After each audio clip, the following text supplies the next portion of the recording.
super excited for our team all around. I thought all three phases played extremely well, and they fought, and the effort that we saw was pretty impressive, and just the resiliency that we're seeing out of this team is what's most exciting about what's taken place.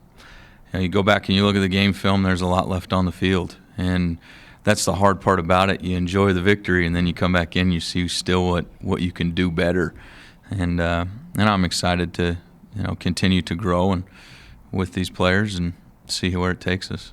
It was a great win for the program. Our players across the board just gave tremendous effort, offense, defense, special teams. It was a full team win, and watching that tape, you just saw how hard the guys played and how we competed and executed our plan.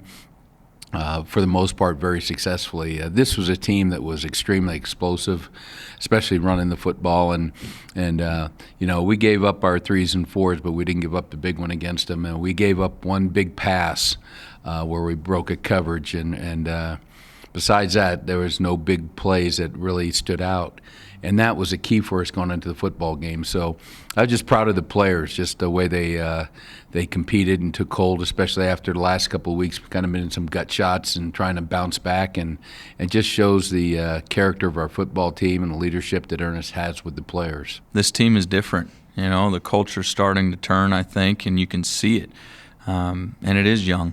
We were able to, through all special teams and on the offensive side and on the defense side against Eastern Wash, we were able to put us back in a position to win that game. And, when you have that type of determination from a full team standpoint, you're going to win those close games. And it's pretty impressive when you see that it was redshirt freshmen that were making the plays. But I'm proud of Seven. I think that he's a tough son of a gun, and he's doing what we're asking him to do, and he's giving us a chance to win. Playing so well for so long and then seeing that things start to slip away, how do you change the tide? How do you do something? And I think the last 2 drives on defense really were emblematic of how the kids responded. That drive just before the offense went down and scored was huge. I mean, we made them punt the football. It's the only chance we had. First down, game's over. And we made them punt the football, and then the offense goes on a tremendous drive, a tremendous execution by them and scoring. And then we have to go out again and just keep the ball in front of us and make sure that we don't let them get in field goal range like we did against Eastern Washington. So it was another gut check in that regard, and we really rose up and did a good job. So I couldn't be happier with the way the guys executed and played.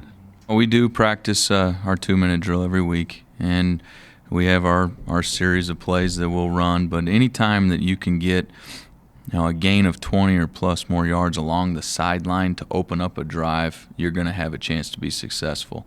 And we flooded the sideline, and there's only one guy left that can make the play. And Wesley came across just the way that he's supposed to, and Nip hit him. And it was a heck of an effort by 81. And then for him to still have the awareness to get out of bounds to save us some more time and not fight for it, I thought that was heads up for a young guy as well. So that was a huge spark. And when you can execute it the way that you envision it, that provides the motivation that you need. And we made a mistake on the next play. We tried to hit him with another tempo call, and one of our wideouts had to come out of the game.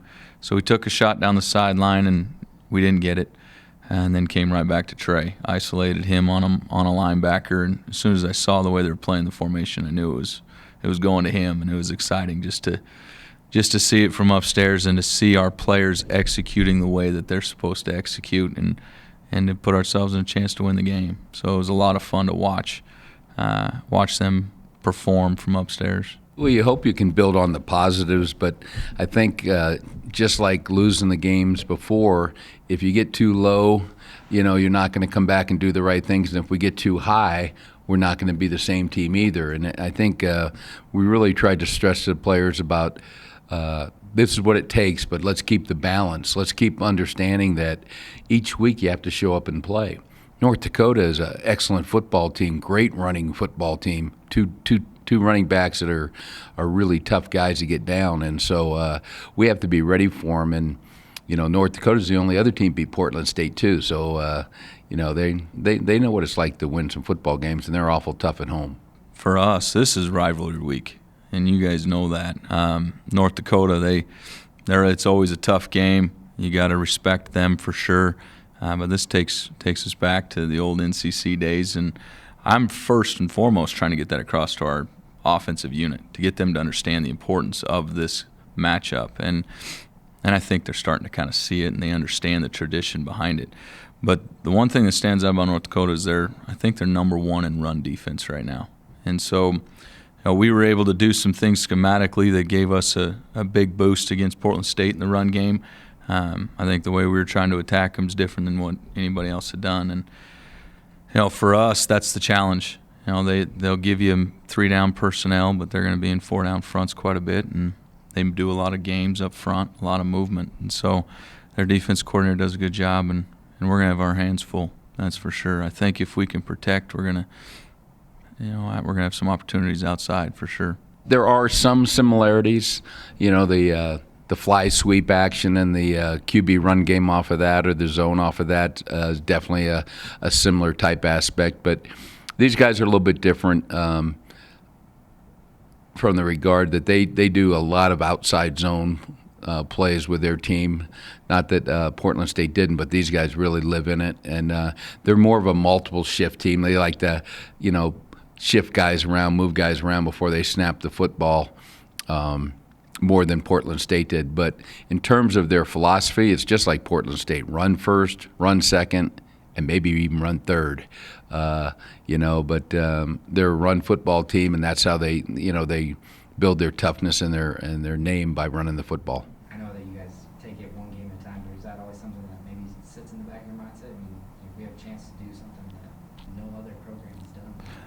No, absolutely it does. And that's what we've been trying to build for, and that's what our players, that's ultimately our goal. So that's always in your mind, but it's one game at a time, and right now it's North Dakota, and they're a heck of a football team, and we got a good challenge ahead of us, and I'm excited to see how this weekend goes. It's a matter of being gap sound, not getting out of our gaps so that we can force these guys to execute on offense. If we can do that, if we can really be fundamentally sound in our gaps and then be good tacklers, because like I said, these two running backs, they've got great speed, very quick athletes, and they've broken a lot of long runs, so we've got to be good tacklers on them. So I think those are two critical things, and then hopefully getting a little momentum like we did last week. It'd be nice to score on defense again. That was huge for us, and get some good stops. So it's going to be a grind-em-out tough football game, but one we're looking forward to.